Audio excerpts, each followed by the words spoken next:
ଓଡ଼ିଶା ବିଧାନସଭାର ଉପସ ନେତା ବିଧାୟକ ଏବଂ ଆଜି କାର୍ଯ୍ୟକାରୀ ସଭାପତି ପ୍ରଦେଶ କଂଗ୍ରେସ କମିଟି ଧନ୍ୟବାଦ ଦେବି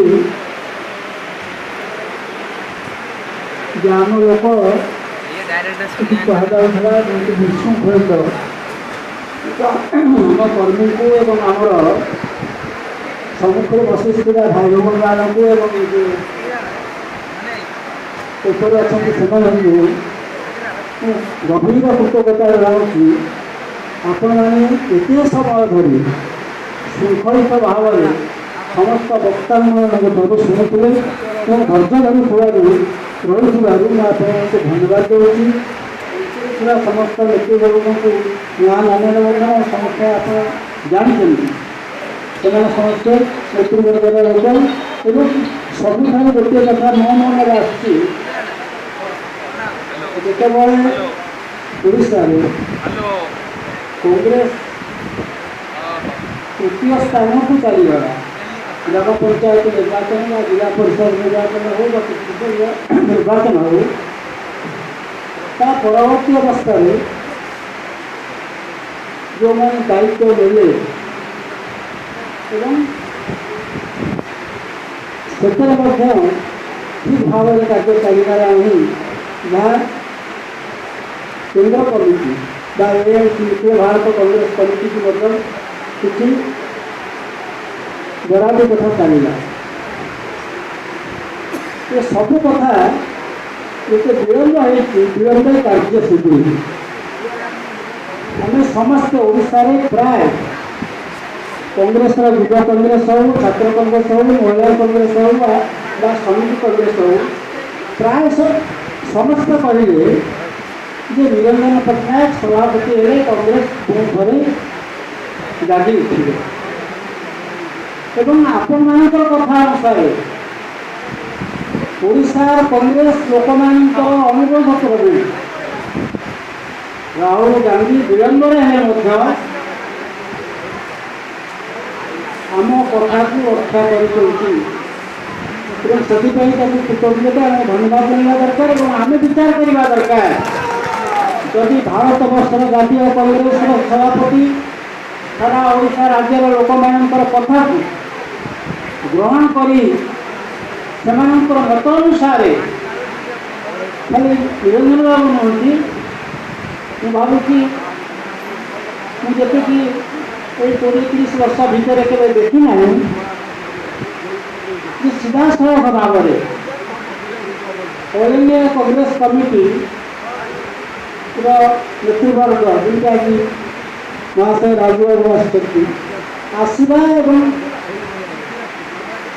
ଦାୟିତ୍ୱ ନେବା ଇଏ ହେଉଛି ରାଜୀବ ଗାନ୍ଧୀଙ୍କର ଷ୍ଟ୍ରାଟେଜି। ଯଦି ରାଜୀବ ଗାନ୍ଧୀ ରାହୁଲ ଗାନ୍ଧୀ ଆମ କଥାକୁ ରକ୍ଷା କରିଛନ୍ତି ନିରଞ୍ଜନ ପଟ୍ଟନାୟକ ଏବଂ ତାର ଟିମ୍କୁ ପଠାଇଛନ୍ତି ଏବଂ ସେମାନେ ଘୁରୁ ବୁଲିଛନ୍ତି ଆମର ମଧ୍ୟ ଦାୟିତ୍ୱ ହେବା ଦରକାର ସମସ୍ତଙ୍କର।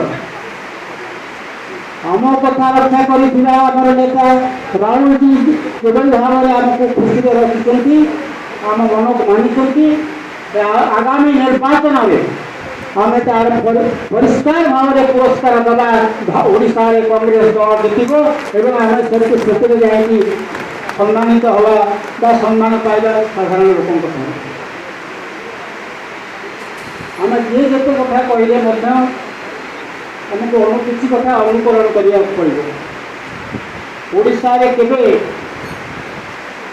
ସ୍ଥିର ସରକାର ହେବା 80 ମସିହା ପର୍ଯ୍ୟନ୍ତ ନଥିଲା ଏବଂ କଂଗ୍ରେସ ଗୋଟିଏ ଦଳ ହେଲେ ମଧ୍ୟ ନବଭାଗ ପରଠାରୁ ଜାନକୀ ବଲ୍ଲଭ ପଟ୍ଟନାୟକ ପର୍ଯ୍ୟନ୍ତ ଯେତେବେଳେ ବି କଂଗ୍ରେସ ଆସିଛି ଅସ୍ଥିରତା ଭିତରେ ଆସିଛି କୋଆଲିସନ୍ ଭିତରେ ଆସିଛି କିନ୍ତୁ 1980 ମସିହାରେ ଯେତେବେଳେ କଂଗ୍ରେସ 1980 ମସିହାରେ ବିଭାଜନ ହେଉଛି সেই ব্যাচରେ ଜାନକୀ ପଟ୍ଟନାୟକ ନେଇଥିଲେ ଦାୟିତ୍ୱ ଆପଣ ଦେଖିଛନ୍ତି ସେ ସେତେବେଳେ ସମସ୍ତ ଲୋକ ଓଡ଼ିଶାର ଓଡ଼ିଶାର ଯେଉଁମାନେ କଂଗ୍ରେସ କରୁଥିଲେ, ଯେଉଁମାନେ ବିଜୁବାବୁଙ୍କ ସାଙ୍ଗରେ ଥିଲେ ବା ତା ତଳକୁ ଯେତେ ଥିଲା ବାବୁ ହୁଅନ୍ତୁ ବା ଆଉ କିଏ ହୁଅନ୍ତୁ, କିନ୍ତୁ ସେ କ୍ଷେତ୍ରରେ 1980 ମସିହାରେ ଓଡ଼ିଶାରେ ବିଶେଷ ଭାବରେ ସମସ୍ତ ଖଣ୍ଡକ ପିନ୍ଧୁଥିବା ଲୋକେ ବା ଆଗୁଆ ଧାଡ଼ିର ଲୋକେ ଉତ୍କଳ କଂଗ୍ରେସରେ ଯୋଗ ଦେଇଥିଲେ ଏବଂ ସେତେବେଳେ ଯେଉଁ ଯୁବଗୋଷ୍ଠୀ ଓଡ଼ିଶାରେ ଥିଲା ବା ଯାଜପୁର ଅଞ୍ଚଳରେ ଥିଲେ ସମସ୍ତେ କହୁଥିଲେ ଯେ ଅଶୋକ ଦାସକୁ କିଏ ଟକ୍କର ଦେଇପାରିବେ ନାହିଁ ବା ସେ ହାରିପାରିବେ ନାହିଁ। ତ କିନ୍ତୁ ଦେଖାଗଲା ଓଡ଼ିଶାରେ ଆମେ ଥମ୍ପିଂ ମେଜରିଟିରେ ଆସିଲେ, ଖାଲି ଆସିଲେ ନାହିଁ। 80 ମସିହା ପୂର୍ବରୁ କେବେ ସ୍ଥିର ସରକାର ଓଡ଼ିଶାରେ ନଥିଲା ବା କଂଗ୍ରେସ 2 ବାର ଜିତିବା ସମ୍ଭବପର ହୋଇନଥିଲା। 1950 ମସିହାରେ ଆମେ ଆସିଲେ ଏବଂ 1995ରେ ପୁଣି ଥରେ କଂଗ୍ରେସ ଲୋକ ଏକାଠି ହେଲେ। କେହି ବିଶ୍ୱାସ କରିପାରିନଥିଲେ 95 ମସିହାରେ କଂଗ୍ରେସ ପୁଣି ଥରେ ଫେରି ଆସିପାରିବ, କାହିଁକି ସେ ସମୟରେ ନେତୃତ୍ୱ ନେଉଥିଲା ବିଜୁ ପଟ୍ଟନାୟକ ଏବଂ ବିଜୁ ପଟ୍ଟନାୟକ ସବୁ ଦଳର ଲୋକଙ୍କୁ, କଂଗ୍ରେସ ଲୋକଙ୍କୁ ହେଉ ବା ଅନ୍ୟ ଦଳ ସମସ୍ତଙ୍କୁ ଚେଷ୍ଟା କରୁଥିଲେ ନିଜ ପକେଟକୁ ନେବା ପାଇଁ ଏବଂ ଜିତିବା ପାଇଁ। କିନ୍ତୁ ସେତେବେଳେ ଯେଉଁ କଂଗ୍ରେସ ଲୋକମାନେ ଥିଲେ ସେ ଗୃହକୁ ବିଜୁ ପଟ୍ଟନାୟକ ଡାକରାକୁ ରିଜେକ୍ଟ କରିଦେଇଥିଲେ ଏବଂ ବିଜୁ ପଟ୍ଟନାୟକ ଯେତେ ଟଙ୍କା ଅର୍ଥ ବ୍ୟୟ କରିପାରେ ଆଉ କୌଣସି ରାଜନୈତିକ ଲୋକ କରିପାରୁନଥିଲେ ସେ ସମୟ। ତା ସତ୍ତ୍ୱେ ମଧ୍ୟ 1995 ମସିହାରେ ଜାନକୀ ପଟ୍ଟନାୟକର ନେତୃତ୍ୱରେ ଓଡ଼ିଶାରେ କଂଗ୍ରେସ ସ୍ଥିର ସରକାର ଦେଇଥିଲା। ତେଣୁ କିଛି ଅସନ୍ତୋଷ ନୁହେଁ, ଯେତିକି ଆଜି ଉତ୍ସାହିତ ଲୋକ ରହିଛନ୍ତି ଏଇ ମୋସନଟାକୁ ଆମେ କଣ୍ଟିନ୍ୟୁ କରିବା, ଖାଲି ସଭାରେ ନୁହେଁ। ଯାହା କହୁଥିଲେ ଆମର ଶିକ୍ଷକ ବିଷୟ ଯେ ଖାଲି ସ୍ଲୋଗାନ ଦେଲେ ବା ଫୁଲ ବାକ୍ୟରେ ଦେଲେ ହେବ ନାହିଁ। ଆମେ ଚିନ୍ତା କରିବା ଦରକାର। ମାତ୍ର ଆମ ପାଖରେ ଅଛି 8-9 ମାସ। এই 9 ମାସ ଭିତରେ ଆମେ ଯେଉଁମାନେ ବନୁବା ଅଛୁ, এই ଯୁବପିଢ଼ି ଯଦି ଚାହୁଁଛି କଂଗ୍ରେସର ଗୋଟେ ପରିବର୍ତ୍ତନ ଆଣିବା ପାଇଁ, ଯେଉଁ ପରିବର୍ତ୍ତନର କଥା କହିଥିଲେ ବିଜୁ ପଟ୍ଟନାୟକ, সেই ପରିବର୍ତ୍ତନ ଆଣିବା ପାଇଁ ହେଲେ ଆମର ଷ୍ଟ୍ରାଟେଜି ହେବା ଦରକାର, ଆମର ରଣକୌଶଳ ଠିକଣା ଭାବରେ ହେବା ଦରକାର। କିଏ ପାର୍ଥିବ ବସେ 8-9 ମାସ ତ ଆଗକୁ ଅଛି, କିନ୍ତୁ କଂଗ୍ରେସ ଲୋକ ଭାବିବା ଦରକାର ଏ ସୁଯୋଗ ଆମକୁ ଆସିବ ନାହିଁ। ଆପଣମାନଙ୍କର ଇଚ୍ଛା ଅନୁସାରେ, ଓଡ଼ିଶାର କଂଗ୍ରେସ ଲୋକଙ୍କର ଇଚ୍ଛା ଅନୁସାରେ ରଣବୀର ନିରଞ୍ଜନ ପଟ୍ଟନାୟକ ତାଙ୍କ ଟିମ୍କୁ ପଠାଉଛନ୍ତି। ଓଡ଼ିଶାର ଏକଥା କେବେ ହୋଇନଥିଲା, କେଉଁଠି ଜାଣିନାହିଁ, କିନ୍ତୁ ଓଡ଼ିଶାରେ କେନ୍ଦ୍ରରୁ ବା ଜାତୀୟ କଂଗ୍ରେସରୁ ଲୋକ ଆସିକି ଆପଣଙ୍କୁ ଜିତିବା ପାଇଁ, ଆପଣଙ୍କର ବିଜୟ ପାଇଁ, ସଂଗଠନକୁ ଦୃଢ଼ କରିବା ପାଇଁ ଏ କଥା କରାଯାଇପାରିନଥିଲା। ତେଣୁ ଆମେ ଏତେ ସୁବିଧା ପାଇଛେ, ଏତେ ସୁଯୋଗ ପାଇଛେ, ଏ ସୁଯୋଗକୁ ଦୁର୍ବିନିଯୋଗ କରିବା ଫଳରେ କେହି କାହାକୁ କହିଲେ ହେବ ନାହିଁ, ନିଜ ବିବେକକୁ ପଚାରିବା ଦରକାର। 18 ବର୍ଷ ଧରି ଯେଉଁ ନିର୍ଯାତନା ଭିତରେ କଂଗ୍ରେସ ଲୋକ ବର୍ତ୍ତମାନ ଅଛନ୍ତି, ତାଙ୍କୁ ଯଦି ଆମେ ସେଥିରୁ ଉଦ୍ଧାର କରିଦେଇପାରିବା 19 ମସିହାରେ, ତାହେଲେ ଯାଇକି ଏ କଂଗ୍ରେସ ଆହୁରି ବହୁ ଆଗକୁ ଚାଲିଯିବ। ଏ ଘଡ଼ିସନ୍ଧି ସମୟରେ ବହୁତ କଥା କହିବାର ଅଛି, କିନ୍ତୁ ନିଜ ବିବେକକୁ ପଚାର ଯେ ଆମେ ଯଦି କଂଗ୍ରେସରେ ରହିଛୁ ପରିବାର କାର୍ଯ୍ୟ ସହିତ ନିଜ କାର୍ଯ୍ୟ ସହିତ ଏତିକି ସବଳ କଂଗ୍ରେସ ପାଇଁ ଯଦି 5 ଘରକୁ ଯିବି ଏବଂ ପଚାରିବି କଂଗ୍ରେସ ଲୋକ ମୋ ସାଙ୍ଗରେ ରହିବା ଦରକାର, ଏ କଳଙ୍କିତ ସରକାରକୁ ଉଠେଇ ଯିବା ଦରକାର। ପରିବର୍ତ୍ତନର ଆବଶ୍ୟକତା ରହିଛି, ଲୋକଙ୍କ ଭିତରେ ସେମାନେ ଅଛି, କିନ୍ତୁ ଆମେ ଯଦି ଦୁଆରକୁ ଦୁଆର ବୁଲିବା ଭିକ ମାଗିବା ପାଇଁ, ଲୋକଙ୍କୁ ନିଜ ଆଡ଼କୁ ଟାଣିବା ପାଇଁ ଏବଂ ଆମେ ଖାଲି ଆଗକୁ ଭୋଟ ଦେଲେ କହିଲେ କେହି ଭୋଟ ଦେଇଯିବେ।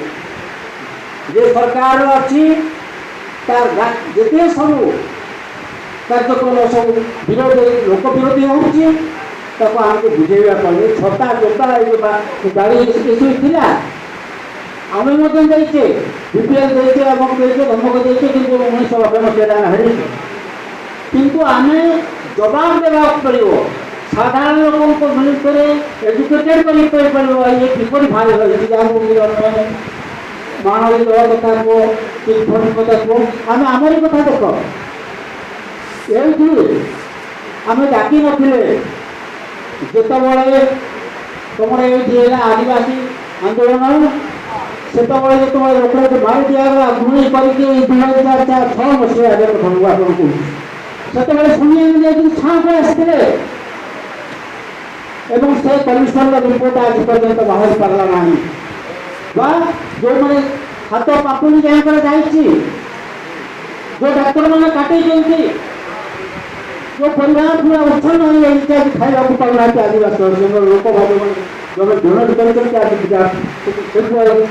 ଆସିଛି।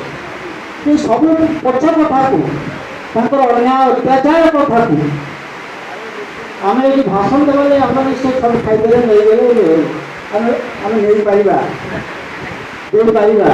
ମୁଁ ଗୋଟେ ଛୋଟିଆ କଥା କହୁଛି, ଗୋଟିଏ ଛୋଟ ଝରଣାରୁ